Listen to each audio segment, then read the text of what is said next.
رد طبعا حول فوزي القجع رئيس الاتحاد المغربي. ظهر متلبسا في القجع، الجزائر اكبر منك. دقيقه او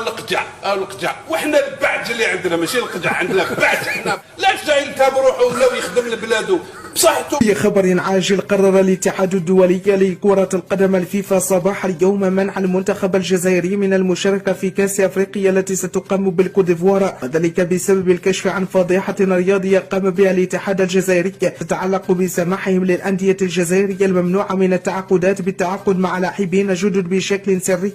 ومنحهم رخصا لهؤلاء اللاعبين بشكل سري، وهو ما يتعارض مع قوانين الفيفا المعمول بها، وأدى ذلك إلى تجميد الأنشطة الرياضية في الجزائر وتوقيف البطولة الجزائرية، مع معاقبة الاتحاد الجزائري وتوقيف مسؤولين جزائريين في الاتحاد الجزائري عن ممارسة أي نشاط رياضي مستقبلا، إضافة إلى منع منتخب الجزائر الأول من المشاركة في بطولة كأس أفريقيا التي ستقام بالكوت ديفوار. وبعد هذه الفضيحة متابعين الكرام، خرج الإعلام الجزائري من جديد لاتهام المغرب بكونه السبب وراء قرار الفيفا، متهمين بذلك السيد فوزي القجع رئيس الجامعة الملكية المغربية لكرة القدم بكونه يتحكم في الفيفا والكاف، وبأنه وراء هذا القرار